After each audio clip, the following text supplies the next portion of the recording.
Good morning. Welcome to B Cube Sunday morning. The internet is being evil to us this morning, and our guest camera Hmm.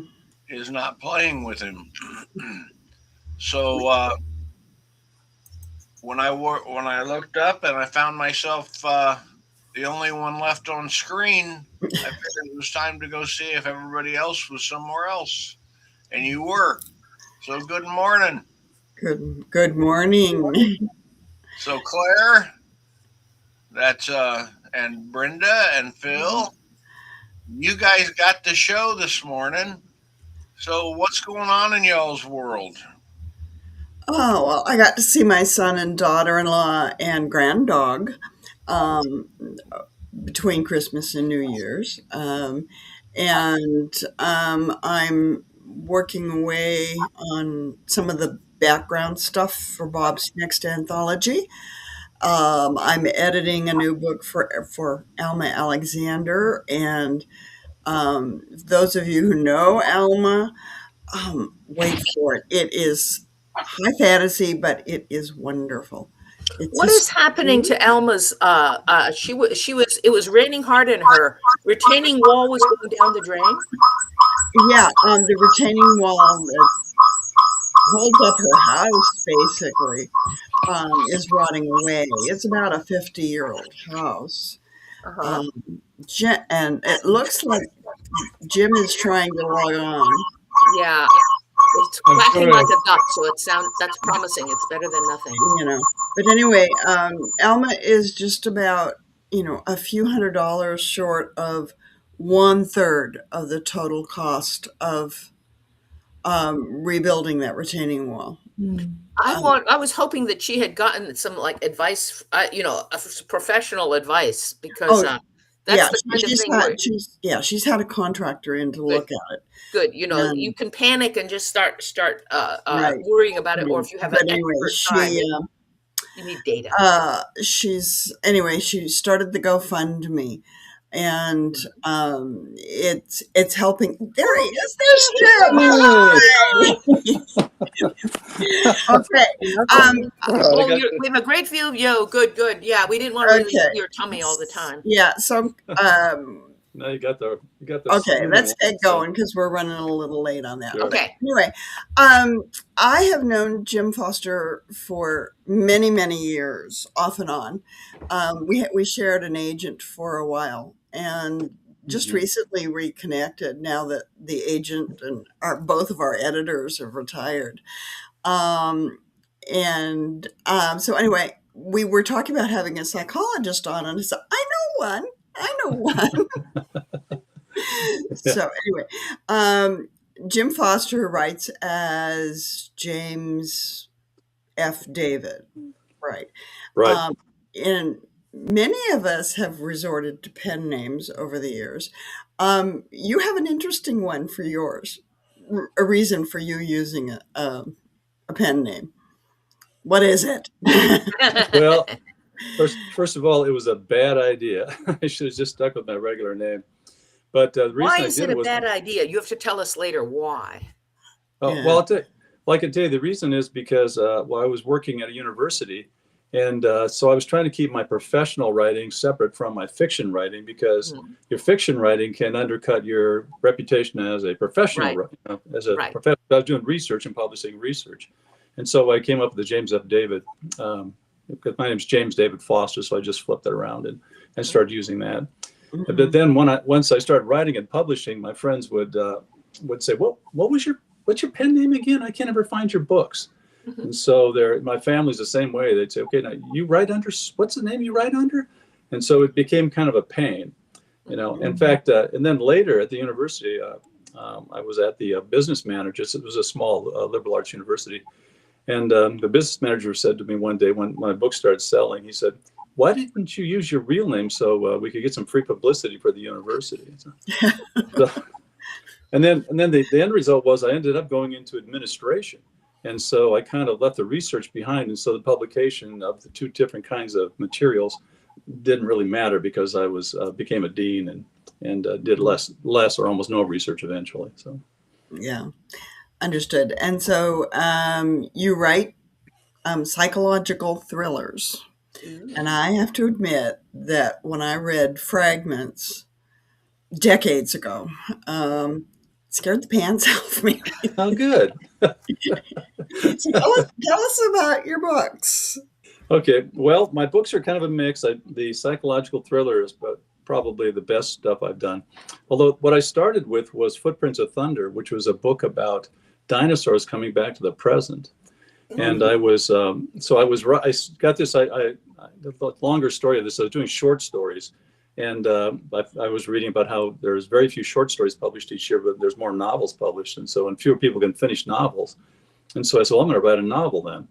And I was bouncing ideas off of a friend of mine, and he said, that's the first novel-length idea you've ever had. And so I went with that. And the plot basically was, as a result of nuclear testing, it set off pressure waves and blast waves and magnetic waves, but also time waves, which nobody knew about.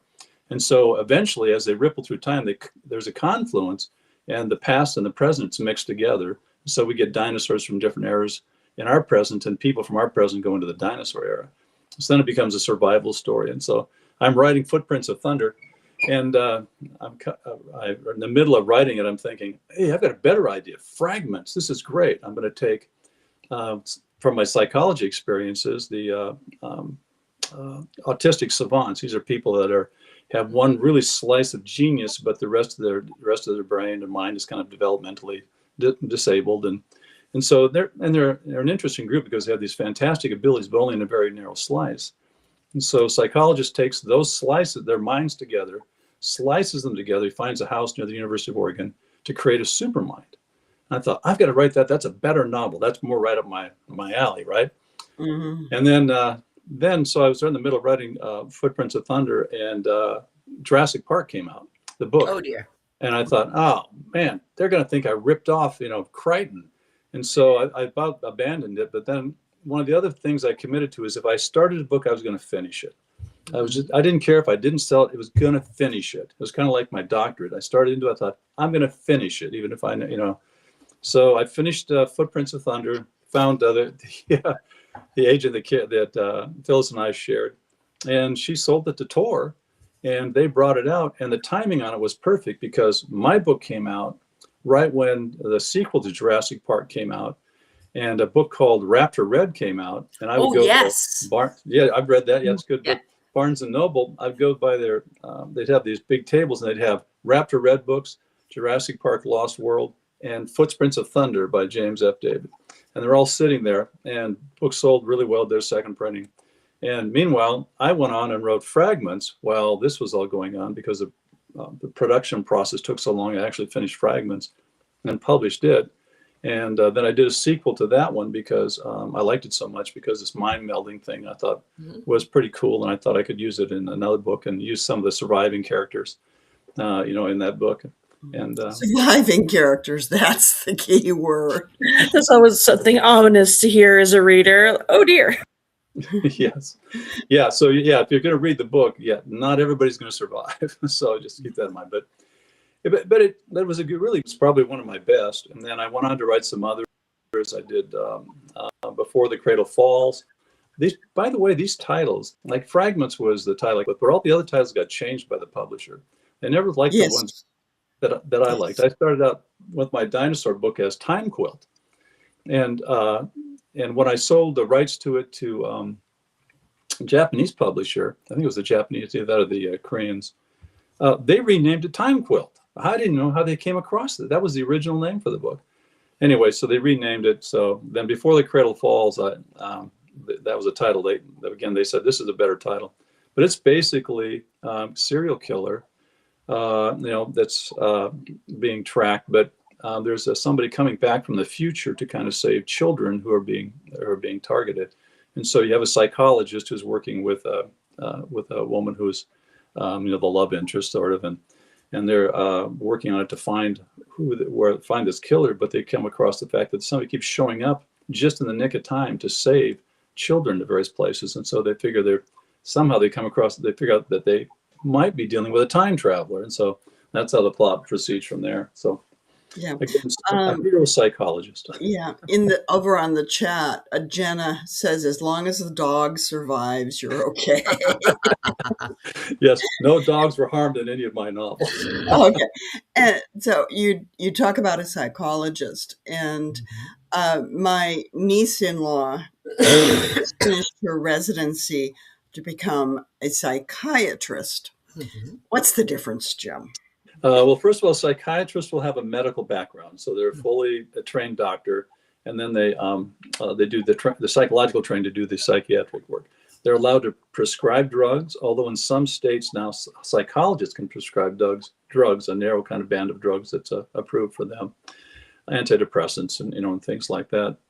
But the psychologists take some pride in the fact that they use psychological methods to treat people. They don't use biological methods. So many of them pride themselves in using psychological methods. However, it does, I think, restrict some of what they can treat, because schizophrenia is not going to lend itself well. That's a little broad statement, because there are some forms of it that would, but there's some things that may need the combination of psychological and some sort of biological treatment to be effective. So psychiatrists are going to deal with a different set of problems than psychologists. You're dealing with the doctor holding hypodermic versus the Sigmund Freud image, the patient laying on the long leather sofa while the guy with the beard sits with a pad. Yes. It's the classic scene. Yes. I traveled to London with the student group. We take them out of our university, we take them places, and we put this Sigmund Freud house where he lived out his last days after he escaped from Germany. And they had his couch and his figurines, and he was really a mystic. He had all kinds of Egyptian kind of figurines and things he'd collected, around the world. So he was mystical. If you know one of his colleagues, Jung, was extremely mystical in his kind of thinking, and so there's a lot of that kind of blended into it. But yeah, we went to his house. They had to drag me out of there. The students walked around for about 5 minutes and were ready to leave. But for me, it was so fascinating to see, where he was and the things he had around him when he was forming his theories and stuff. It was very interesting. Mm-hmm. Yeah, it's sort of like when Brenda and I go to London, head immediately Tower of London. It's a mistake writing historical fiction. You can just spend your time forever. My characters were here. There wasn't a Starbucks here in 1879. Yes. Yeah. We took a student group to Germany, and we did kind of an end of the World War II thing where we started in London, and then we kind of went, did the invasion, beaches and that kind of stuff, and ended in Germany. And they had this display of kind of history of the Third Reich and on all these panels around this block and stuff. And we started around there, and the students, and I was the president of the university, and I were together on this trip. He wanted to go on one of these, and we were kind of working around him. And pretty soon I realized I was the only one reading every single panel in great detail as I went from one to the other to the other. And finally, the president came back walking around a corner and says, "Jim, we have to go. The students have all been done for a long time now, so let's get going." You have to go back by yourself and suck it dry. Yeah, exactly. You're dragging students around. You have to take care of them. You can't let them wander off into bars and get drunk. So you really need to go by yourself so you could devote the whole day or the whole week to it.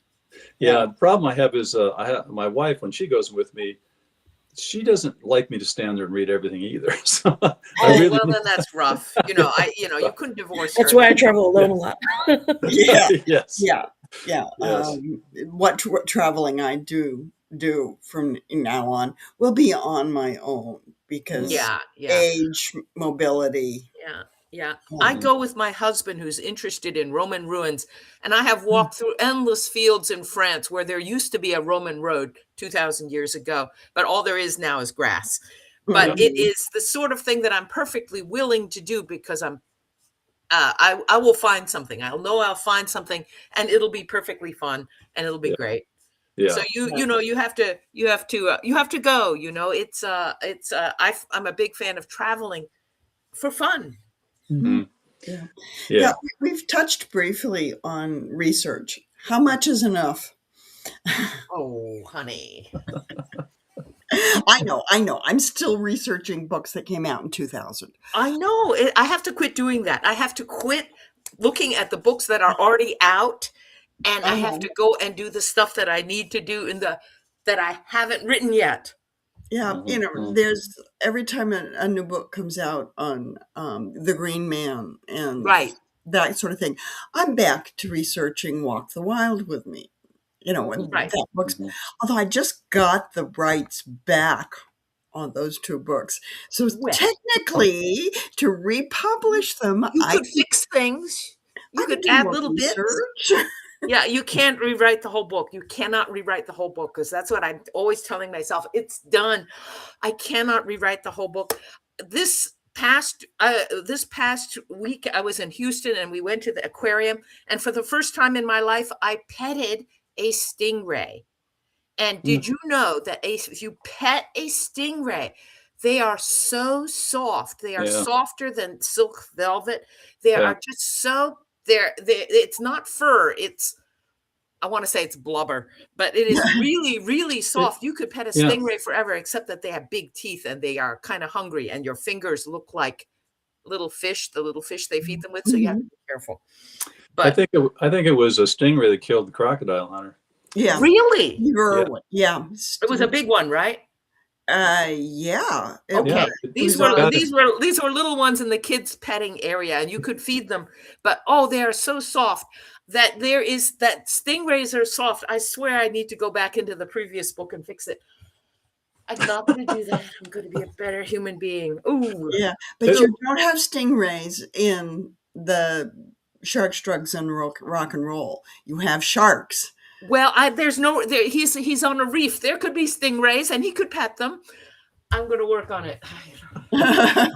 I'm not going to rewrite it now. Maybe in 5 years I'll rewrite it. So, Jim, when is enough research enough? Yeah, I don't know. I have that same problem. I'm working on the sequel, which was finished. I'd started a series, called the Catalyst Chronicles, and the first book is Catalyst Chronicles, Age of Savagery. The second one is Age of Women, and I'm going through that one right now. The third one's Aliens, so I'm going to that one, and but I can't stop. I've always had this problem. I can't stop editing it. Yes. I can't stop rewriting it. Right. And I can't stop reading stuff and looking stuff up. And I remember going back before the internet. Internet's made it so much easier, and actually even a bigger swamp to step into. It's like quicksand when you start looking for stuff. But I used to go to the library in Tigard. I live in Tigard, Oregon, and I'd go out and I'd check out the whole section on Navy ships, or I'd check out the whole section on bears. Because I'm researching for something in the book like that. And so the research is a lot of the fun. Yes, I love it. I live in downtown Portland, and I don't know who it was who told me that whenever they started a book, let's say it's about the Korean War, what they would do is go over to they would go over to Powell's and they would pick up the whole shelf of books on the Korean War, and there was always a whole bookcase full. So they just buy all these books, take them home, write the book, and then 5 years later come back and resell all those books back to Powell's again. Very often at a profit. Yes, but the only thing you have to have then is a truck to take the books back and forth. But you can really research really easily that way. Just surround your life, and I've been trying not to do that. I'm trying not to buy all the books on Dante that exist. No, I cannot do this. Yeah, my sister-in-law, who was a professor of sociology, would come to Portland with my brother to visit our mother, and she'd spend the entire trip at Powell's, and she'd very often buy out the entire shelves, all the shelves, on the Arctic, because that was her specialty. And she didn't come to visit Mom; she came to visit Powell's. You can see the books behind me on this shelf. I have 10 steel floor-to-ceiling bookcases in the living room. It is brutal. I have to not do this anymore. I have to not. Do you know how many biographies there are of rock stars who perished from chemical abuse? It is a really large number. They're all dying, and someone's writing a biography. Don't all rock stars die of chemical abuse? I wrote a novel about sharks, drugs, and rock and roll, and my hero has to die of substance abuse at the age of 27 because it's traditional So he Yeah. did. But And boy, howdy. 27 seems to be the magic age. If you can survive 27, you can survive anything. Well, yeah, then you could be like Keith Richards, obviously surviving even the heat death of the universe. But you cannot keep on doing this. You have to stop and say, I'm moving on. I swear to otherwise, yeah, you can just keep on like grinding. You know that I'm sure you've seen this when you redo your books. There are typos forever. Yeah. You can look at the book, the first edition, and hundreds of people have looked at it, and there's a typo on page 92. I actually I take perverse pleasure in reading other people's books and finding typos in them. It's not just me. You did it too. Yeah. And it's not their fault. You have to know they're like roaches. You can't do it, but it's horrible. Getting rid of typos is a game of whack-a-mole. Yeah. Oh yeah, I'm sure they insert new typos every time they retranslate or, and God help you in Japanese, your Japanese edition. Oh brother. Yeah. Hey, I had a friend who at our university, the library would go through and cull the books, and they would take books off the shelves and they'd give them away for free. And he would go down there and go through all the books that had been culled off the shelves. And he had an eye for what pals might want, and he'd pick out the ones that were the good ones. He'd take them to pals and sell them to pals. So he had a little side business going, making money off of the library. Hey, I don't know if you tried to sell books to pals lately. I've heard that they're not buying. They're only buying. I know because I live here and I can walk there. But they only buy on Friday and Saturday, and because of that narrowing of the funnel, there's usually a lot of people there. You should plan to stand in line. Okay, so on the other hand, people roll up. Swear to God, with pallet jacks and with gigantic, dollies hauling 10 cases of books in, and they're still alive and they're still doing it. The other idea is to take it to the Beaverton branch and see if that helps. Yeah. If you're trying to get rid of SF&F books, Peter Hollingsworth, I think is his name, is at the Beaverton branch. And he's very much into sci-fi fantasy. And they have someone they can ask, do people actually read this book? Yeah. And haven't they opened a science fiction and fantasy used bookstore here in it's somewhere over on the other side of the river. It's in your direction. They had a cookbook store on Hawthorne. They have a romance novel store 2 blocks from where I am, but someone has opened a science fiction and fantasy used bookstore. And at some point we have to scope it out. Yes, we do. Okay. Someday you can come too, Jim, if you're interested. We can just go check out all the used bookstores and interview the owner of the bookstore. That might be interesting. Hey, we could toy with that, Phil. Yeah, but it is. There's more bookstores in Oregon than there usually are in many. I came from Houston. Just a couple days ago, and I can tell you this is true. There's a lot of bookstores in this town. So hey, I was in Australia with a student group, and we were in a little town, and they had one used bookstore in there. I went in there, and there was a copy of my book, Footprints of Thunder, on the shelf in Australia, and I was very proud of that. And then, did you autograph it? Pardon? Did you autograph it?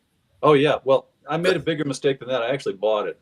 And I thought I should have left it for some Australian to read. Yeah, exactly. Lizzie Shannon, I don't know if she's been on this show or not, but she's originally from Northern Ireland. And the owner of the pub that her family kind of hangs out with is begging her to get an autographed picture of me because he's got a full set of my dragon books. You should do that. On a shelf behind the bar. Yeah. It's amazing where they show up. And it's a moment, I succeeded. I went into there. If you go to Amsterdam, there is one used bookstore that deals in English books, and it's over down near Rembrandt's house in the red light district of Amsterdam, which is quite commodious and large.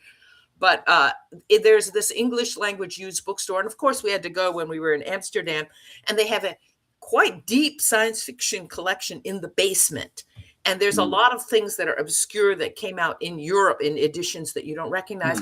And there, God damn it, was a mass market paperback edition of How Like a God, which is a relatively rare thing to find because they published it and it sank like a stone, and all the paperback copies were pulped and something irritating like that. But there it was. And so I took it upstairs to the guy who ran the place, and I said, I'm the author. You want me to autograph it? Because I didn't want to autograph it without him saying it was okay. And he said, well, sure, you should do that. And then, they add the little sticker autographed, Yeah. Hey, Okay, but Science Fiction Basement in the red light district of Amsterdam is a whole setting in my brain now. Anyway, sorry, go on, Jim. I was going to say, I walked into like Costco, our local Costco, and this is years ago now, but there was stacks of Footprints of Thunder on a Costco shelf, and I thought, how did they get there? I never heard about that selling to Costco or anything. I thought maybe the books have been remanded, their remains or something, but they were stacked all over the Costco, and they sold them. So they have some kind of a deal set up, and they only put up the ones that they really think will move in volume. So that was good. Maybe you made disgusting sums of money. Yeah, that didn't happen, but but not disgusting sums, but we did make some money. So yeah. So. I had a list of questions and now I can't find the list. But anyway, so you and I started with the same agent, and she retired. I moved on and got a different agent, and then during COVID, he just evaporated. And so, and I know my editor at DAW has retired. Your editor at Tor has retired. What are you doing now? Well, I'm self-publishing, and after my editor at Tor and Carol retired, I thought I'd try just publishing it myself. And the industry was changing. Carol was telling me, even when I was still with her, our shared agent, she was telling me that things had changed. They'd lost a lot of the middle distribution levels. The whole book industry was kind of, in her thinking, kind of collapsing. And so I thought, well, I'll just give it a try. And so I published a book, and I did pretty well with it. Did okay with it. It made some money on it, not like Tor level kinds of money that I was making before. So I've been self-publishing since. I have submitted books to other publishers. I looked once or twice for an agent, and I kept getting replies that said, yeah, we're not really looking for, what you're kind of doing right now or whatever. And we're looking for new voices, different angles, that kind of stuff. Yeah. And so I thought about, well, I could go with another pseudonym, I could pretend to be somebody I'm not. No. So at that point, I figured I'm just going to keep self-publishing. And so I've been doing that since. Yeah. It's easier. DAW kept imposing pseudonyms on me because the last book didn't do as well as they wanted it to, but they still, being a family operation, they considered their author's family. And they wanted pretty much, you can't get kicked out by DAW, at least in the old days. But now that somebody in China owns them, I don't know what's happening. No. My editor told me to get out while I could. So I do. Yeah. I've been trying to persuade Tor to give me back the rights to one of my books, and I have not gotten a reply, and I have a feeling that they will possibly never get back to me on this. And so I have to make a decision about what to do, send them a quit claim letter, ignore the whole thing and let the book just vanish because, but we'll see. I'm not going to, there's a limit to what you can do. I'm interested in the idea of pseudonyms because I'm always telling new writers, they're saying useful things like, but shouldn't I change my name and publish under the name of Phyllis Irene Radford? And I would say something like, you're going to, if you can do that. And, there's certain places, there are certain reasons that are solid for having a pseudonym. Like if you were christened Stephen King, if that is your true legal name, you can hold up the passport, but you don't want to write books as Stephen King. Really, you do not, because it just leads to tears. So maybe, but if you're not, don't have a good reason, if you're just doing it because you think Phyllis Irene Radford is a sexier name, you lose a lot of the natural connections in the world. All the people you went to Girl Scouts with, the people you worked with at your previous job, but 5, and they could stand in a bookstore and say, isn't that the Clare that used to work down in shipping? Mm-hmm. Is that her book? Susan, Yeah. is that her book? And then they look Yeah. at it and say, yes, look at her. I recognize her picture. Let's buy the book. And you lose that. Mm-hmm. Yeah. Mm-hmm. In my case, there was another author with my married name. Right. And when Daw decided to buy a book from me, the first question out of my editor's mouth was, you don't really want to use your real name, do you? It is rough, I mean, I'm sure there are Yeah. people who have been christened Barack So Obama. anyway, Reasonable. yeah. So anyway, at that same time, I had friends in the romance community. And at that time, Harlequin required a pseudonym. Really? Yes, no one else could use that pseudonym, but they owned it. Oh, how interesting. So they had you by the short hairs. Oh, Right. Interesting. And so one friend was going through the very long, involved legal process of getting her pseudonym, get the rights to her pseudonym back. Good luck. And she had to write, a ridiculous number of books for them within a very short period of time, as well as the very big fat thrillers that she was getting paid megabucks to write. And it was very long and involved. So I made the choice to use my middle name and my birth name, Irene Radford. And then the other author with my legal name was trying to steal that identity, going to cons as me. Oh, how awful. And there were some other shenanigans, but anyway, so it just became prudent to legally change my name, to my birth name. So that you could put it up, hold up the document. This is my name. Right. And with, Trump's latest shenanigans, skullduggery, where a woman has to have the same name as on her birth certificate. He was attacking trans people. Oh, right. But, for centuries, women have taken the name of their husband. Mm-hmm.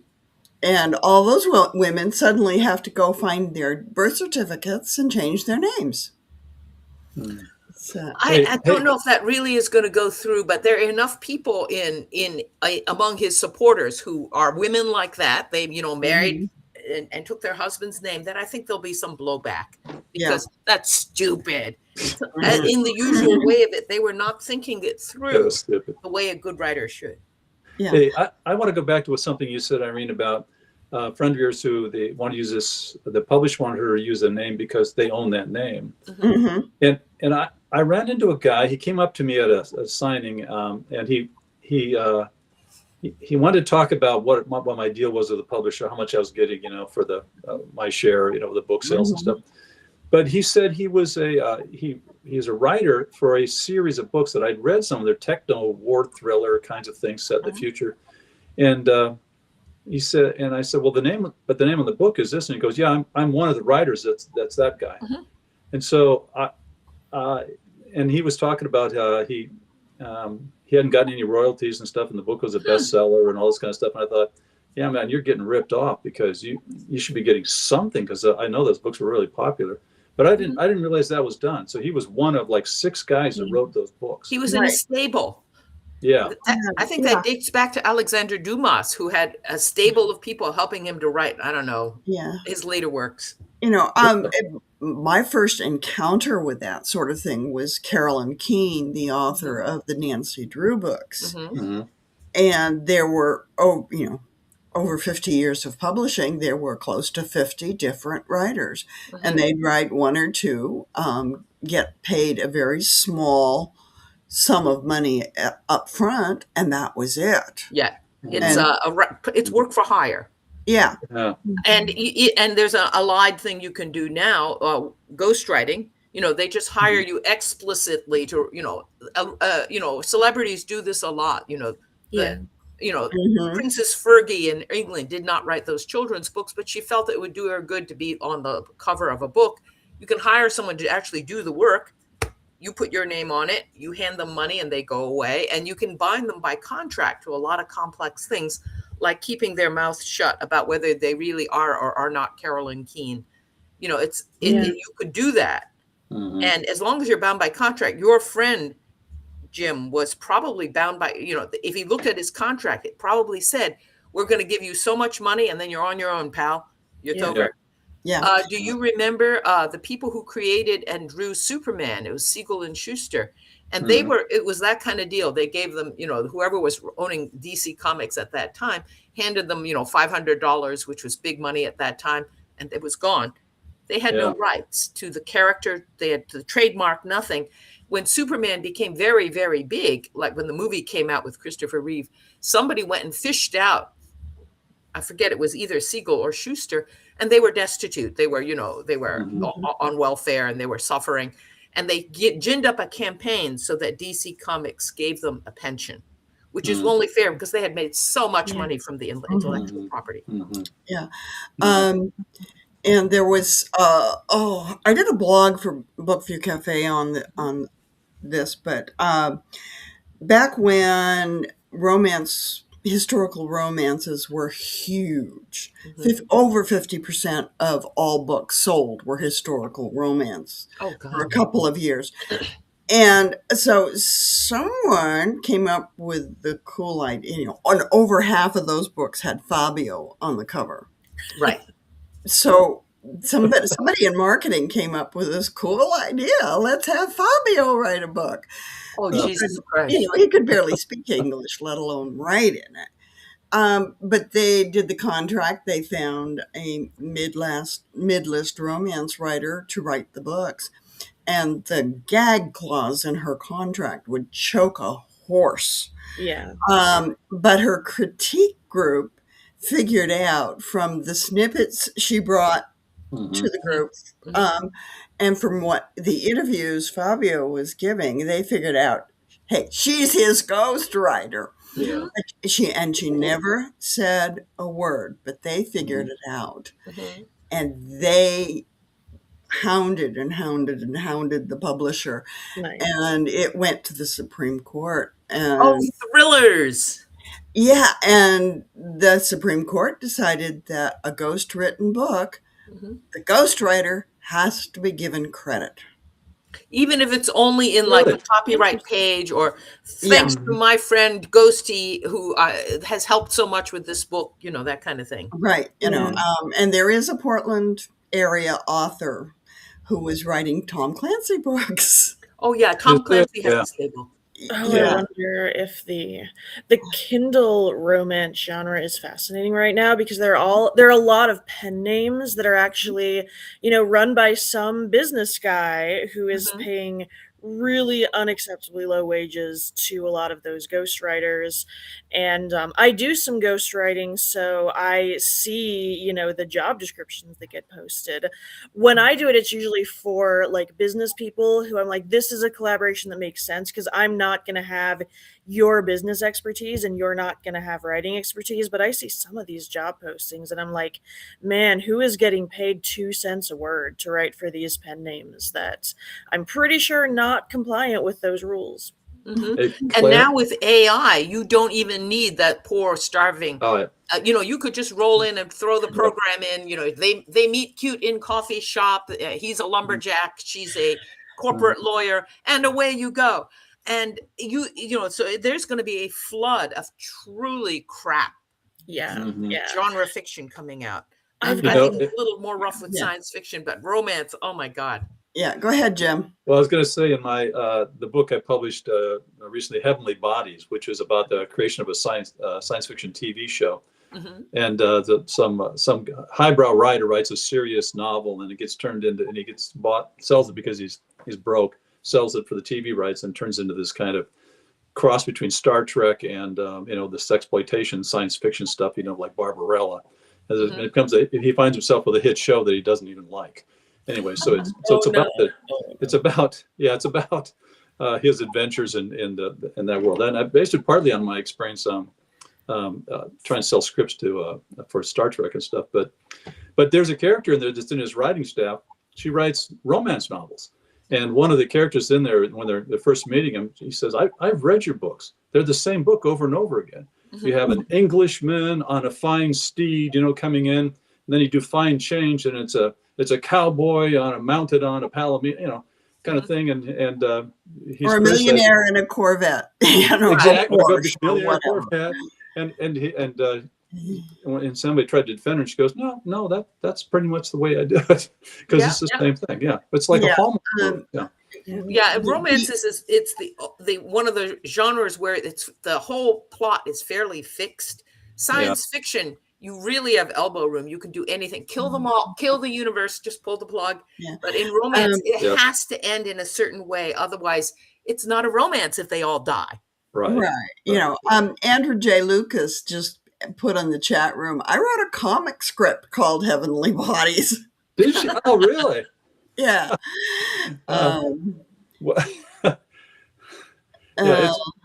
Okay. And I wrote I have a science fiction novel coming out in April, which we could do something with about, by the way, Phil. And in it, one of the characters, it's set in the 22nd century, but in that year, the hit TV show is something like Mission Impossible. The plots are always the same, but the title of the show is called Escape from Epstein Island. And the show always begins with a crew of people who are disguising themselves as carpet layers or HVAC repairmen or pool vacuumers. And they go to Epstein Island and they do all these high-tech hijinks that we don't have to go into here. But it always ends the same, with them on a speedboat or an airplane powering away from Epstein Island, having rescued a 14-year-old girl who's crying in the airplane seat. That's it. Yeah, Liam Westcott adds, and then of course we have a story of Stephen King and his alter ego, Richard Bachman. Right. Yeah. And Cheryl Alexander says formulaic. Yeah. Right.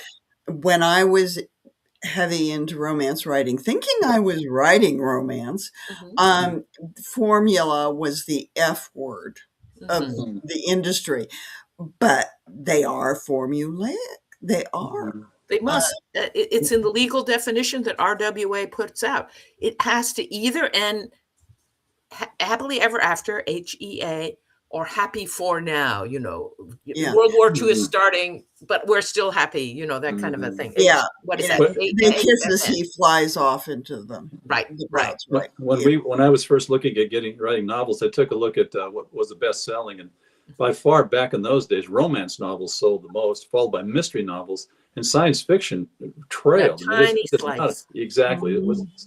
I think it might be a bigger part of the market now, but back then it was kind of a narrow kind of a market for people. If you define the field very broadly, like including Marvel movies and like Zootopia, because they're clearly fantasy animal talking. If you fold that in, science fiction is bigger. But for many, many years, every other book sold in the United States was a romance novel, and it's still pretty darn high. Yeah, they are. And actually, Star Wars gave science fiction novels legitimacy. Right. Suddenly they were commercial. You could make money. Yeah. I don't write science fiction because I don't have a science background. And as far as I'm concerned, logic is a 4-letter word. And that's not just because I can't spell. But I write heavily into fantasy and paranormal and that sort of thing. Do any of you do both science fiction and fantasy, or you do? I was looking at your books. I also somehow got sucked into historicals, but gradually, as I wrote the series, they became more and more fantasy novels. And finally, when we got to his Salakian Majesty requests, when the hero has a sidekick who's a theologian, it's bad. It might be getting a little deep for your audience. Yeah, I'm watching that because the books always have a theological or moral or I don't even know what to say about it, but there's a lot of like philosophical back stuff in there, like how do we know? How do you know if he's a saint or not? Nobody knows. He's doing heavy drugs, but he's doing saint stuff. Is he a saint or not? Is it okay to be a heroin addict and a saint? I have no idea. We could ask the Pope. This reminded me of when I was writing Footprints of Thunder, the first book, and I sold it to Tor, but they came back and they wanted the book. I sold it at about 100,000. That's what I submitted, 100,000 words. They came back and they asked me to write it up to 200,000 words. Wow. Because their big fat novels were the big thing in those days. You know, there was something, and they reversed on that after time. So I wrote it up to over 200,000, and to do that, I had to add all new characters, all new settings, subplots here. These people here, people there, and I don't know if you know the original Godzilla movie was a Japanese movie, and then to sell to the American market, they put Raymond Burr in it, and at no time does Raymond Burr actually interact with any of the characters. He's always standing to the side. Well, that's sort of what the novel became, because none of these characters actually interact with each other, because it's all over. And they said they wanted it worldwide. They wanted it bigger, bolder. Okay. So I wrote it up, and then they carved it down a little bit. But one of the things I ran into, which I thought was kind of interesting, was that it's a science fiction book, right? So I have this explanation of the science, what's taking place, trying to give it a foundation. This is the world. This is the science I'm laying out. And then everything kind of falls from that. And my editor, he sends it back, and he's kind of crossed out all this stuff, and he says, yeah, cut all this science. It just slows down the action. And I thought, but science fiction readers want some sort of a basis for what you're doing, right? So what world is this? How does this operate? So when I wrote it up to 200,000 words, I didn't cut any of it. And he never noticed, because I don't think he read it a second time, frankly. But anyway, it was all still in there. And then I had people have come back to me, and we had an engineer that lives up the block from me here. And he came down and said, so is this science, what's this science based on? It's really interesting. And I said, it's based on my imagination, It doesn't actually exist. But I felt like I did my job, because I convinced him that was real science. Absolutely. Yeah. I think of myself as truly, actually a science fiction writer, because it has to make sense from that side. And you can fudge it endlessly by saying, well, it's the fairies, or he has a specific affinity with the ley lines that flow under Stonehenge, whatever. But you has to make sense at least down to that level. It can't just be, oh, stuff happens. I don't know, man.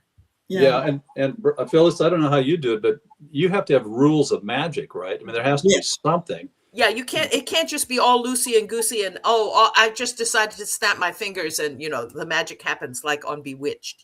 Yeah. Well, my first book, The Glass Dragon, in that world, glass is very rare and precious. And one of my critique group came back and says, "Yeah, but silica is one of the most predominant elements in the universe." I'm going, what difference does that make? But anyway, I put it in because of planetary impurities that require too hot a furnace to burn out. And dragon fire is the only fire they have that's hot enough to make glass. Oh, yeah. And people loved it. Yeah. Yeah. And since then, I have visited numerous blown glass studios. Yeah, I read a short story, and I can't remember who wrote it, about I think it was a colony ship that crash lands on a planet. Something goes wrong, but it's like a tropical planet. There's all the islands are all coral. There's no metal. And so the ship is landed up in the ocean and stuff, and occasionally there'll be storms. Then pieces of metal will wash ashore, and so everybody gets down there and they just comb this stuff, because that's kind of the basis of wealth for the people. But I found the whole story, the whole premise, incredibly depressing, because that culture could not develop. I mean, exactly. You can't. Where does it go from here? Exactly. Just downhill. Yeah. Yeah. So anyway, we're down to less than 10 minutes.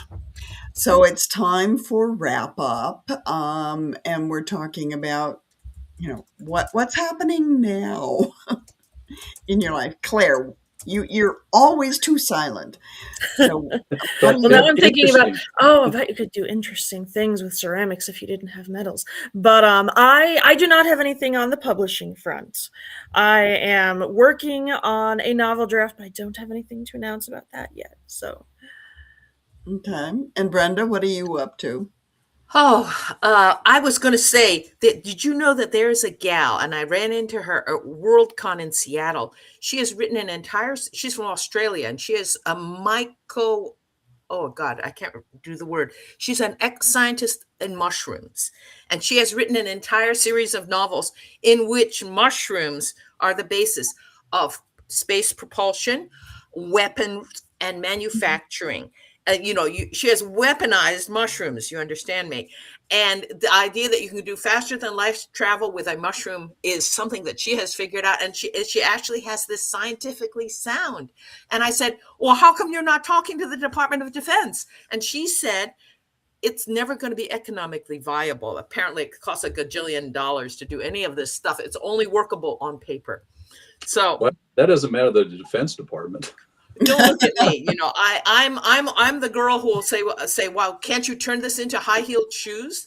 But she has worked on that. She's with a university someplace, and I'm sure that her department has said we could sell this, and they could not. So Yeah. she's writing novels about it because there's no other way to do anything with the research. Cheryl Alexander reminds you that a mycologist. Oh, right. is mushroom. Well, I sat next to her on a panel, and I spent all my time pumping her about this instead of talking about whatever the panel was about. Just like I'm ignoring Phil's question now. I have a novel coming out in April, the end of April, from Bookview Cafe. And this is the novel that I began over 20 years ago. And at that point, it was set in the 22nd century. And in it, I reboot American democracy. I just we pushed the Control-Alt-Delete button and made it reboot. And then I ground to a halt because I thought, why would anyone do this? A perfectly pleasant and successful nation that we have in the year 1998, and it just doesn't make any sense. Why would we do this to ourselves? And so I put the novel away because it didn't make any sense. And then this year I looked at it again and said, oh, holy cow, I know why we need to reboot the American polity. And so you add that one sentence. After the turmoils of the 2020s and the 2030s, we did this. And then it's fine.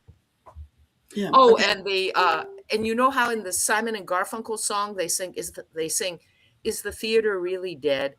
Well, in this book, I killed it. It's dead. AI killed it. And then immediately somebody says, it's laying there in the coffin, but we could raise it. We could put electrodes on its chest and make live theater sit up, and we could put on a show. And they did. It's exhausting to write. Okay. And Jim, what are you doing? Well, I told you earlier. Enjoying retirement. Yeah. Actually, retirement allowed me to write a little bit more, but I'm not as prolific as you guys are. At least look at the number of books you've had. But so I've actually been able to write a little bit more. I've started this series I told you, which is the Catalyst Chronicles, and I'm working on editing the second one, and then the third one, which is Catalyst Chronicles Aliens, will come out after that. So I'm working through that, and then I decided to, being a grandfather, I wrote when my kids were little, I wrote them stories and made some little storybooks for them. So I've got granddaughters now, and so I had one of them come up with a story idea. And she came up with it, and it was a girl who wanted a kitten.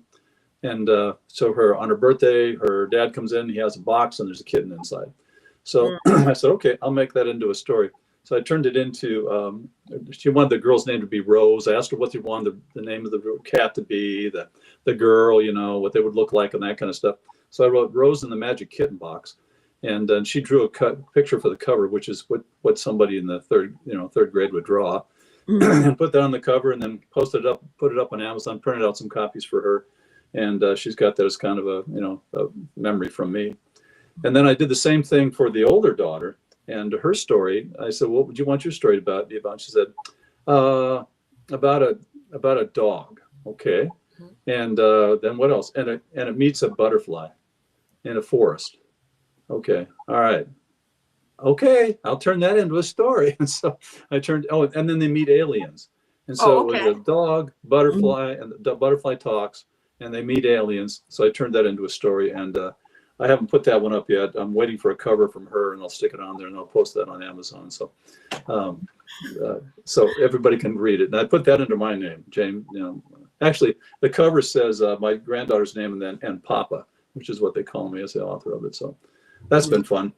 She can put it onto her college application. The publications include. Yes. Mhm. Yeah, exactly. Yeah. Yeah. So And doing that. I keep saying this is the last book. I'm retiring. You're doing This is another the one. last book. But years and years and years ago, I wrote a proposal for a book that was basically post-apocalypse Tarzan meets Sasquatch instead of and Daw rejected it because it was too literary. And I put it aside, not ever planning to do anything with it again. And then I went to the Sasquatch Festival on Mount Hood last spring, and I met the guy from, let's see if you can Oh see, yeah. Sasquatch Prince, Right. and we got to talking. I went home Friday night and wrote 4,000 words on this book. Wow. And and then by the time we parted Sunday afternoon, he gave me this print. Oh, very nice. Yeah. And this is going to be the cover image Hmm. of my Mama Sasquatch Tarzan book. And I have finished a rough draft, and believe me, it is rough. But you're grinding around on it. It'll be better. Yeah. So I've got a couple editing type, I've got reprints that need to be editing, and I'm doing an edit job for one of Bob's anthologies, and I'm still doing proofreading, etc., for Bookview Cafe. But 2027 is going to see Mama Sasquatch. Yeah. So I think I predict that'll be a big seller among the Sasquatch hunters and stuff. And it's a niche market, but it's a lively one. Yeah. Well, at the festival, it was about the same size as Oricon was. Yes. Oricon's gone, and it's sliding down. So anyway, it's coming along. But at the Sasquatch Festival, there was only one other couple that I knew from Oricon. Mm-hmm. And I was really surprised there were not more. And anyway, Bobby is back, which is our signal that we're running out of time. So, Bob, what's BQ Press up to?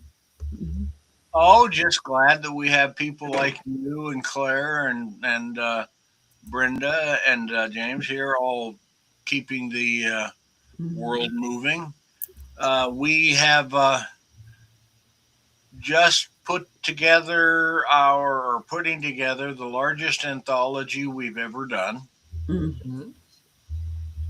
91,000 words. And 60 some odd stories. A lot of them were poems. Well, really? Yeah. Interesting. 22 poems. God bless you. Yeah. And it's Alternative Liberties 2.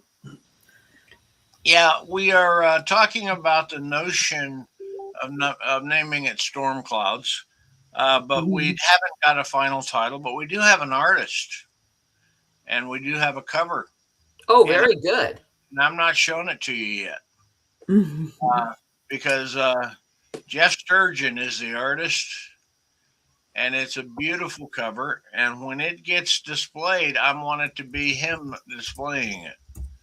Because he's here today.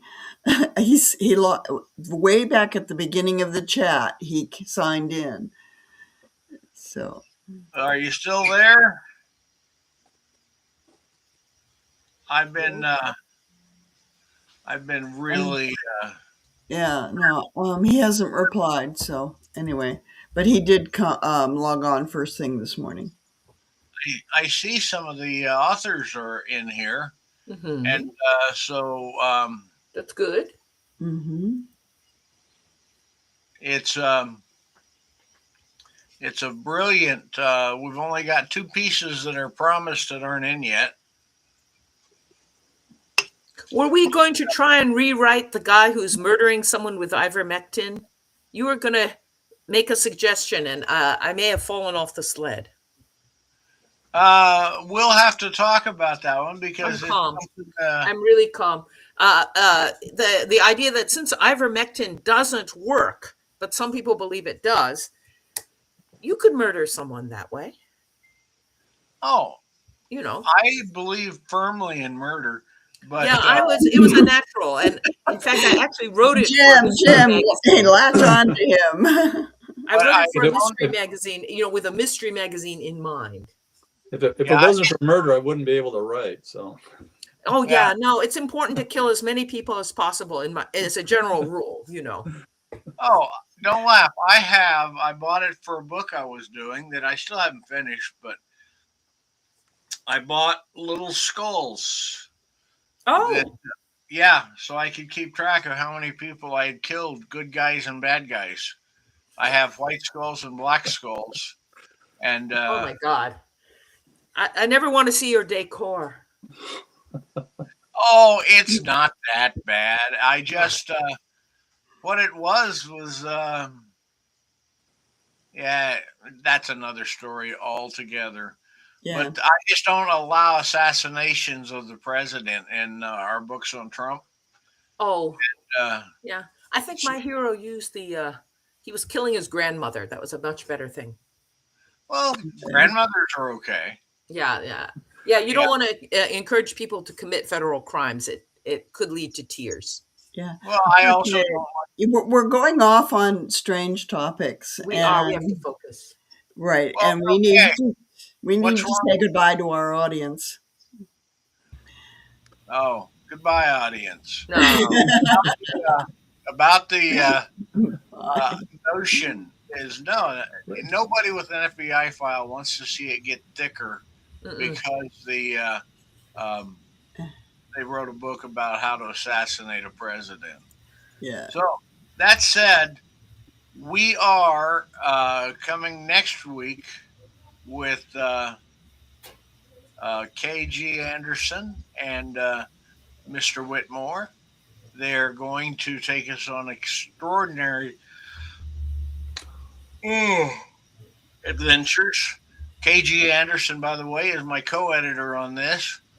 Phil, Mhm. bless her heart, got sucked into formatting. God Yeah. bless her. And then she saw the size of the file I sent her. Yeah. Well, anyway, but it's amazing how many people do not put their name on the first page of the manuscript. I was actually, while I will say I've never had such a good selection of stories in my life. These guys are brilliant. It's like a lot of them are a little sloppy on manuscript format. Oh, You could always find a link to a good one and then post it in the requirements for submission. I already you know did. how many we have, how many times we've done that? Oh, well, Yeah. this is where murdering comes into play, but no. Yeah. Well, I don't always. I have not ever rejected somebody because I didn't like their format, but and I've never accepted somebody because oh my God, I've never seen Times New Roman done so well, or you know. I won't read on NTR. I change it all. I change the font on Yeah. every single one to something that doesn't give me a headache. Exactly. That's it. Because you see, the thing is, I can change the font with a stroke of a pen or a couple of keystrokes. Mm-hmm. Why would I be so anal as to reject a perfectly good story because they didn't make the two keystrokes that I did? Yeah. Yeah. But, Charles you know, Dickens wrote with a pen and ink. You wouldn't reject his manuscripts. Yeah. No, but my point is, how are we going to well, the Moksha submission process has your name and email, but those manuscripts go through dozens of hands and they don't always go back to Moksha. Right. And so if you don't put your name on the manuscript, how are we going to pay you? It Yeah. always focuses the mind to say that. Mm-hmm. You want paid? Okay. That said, guys, you guys all take care, and I'll see some of you, Later. I'll see our chat group next week, and I will hopefully be swapping a lot of emails with you, and I'll take a look at that story, Phil, or Brenda. Brenda. Yeah. Let me Thank know. you for coming When you do on, this. Jim. You've given us some different insight. Okay. Very good interview. Yeah. Yeah. Yeah. And Well, it was enjoyable.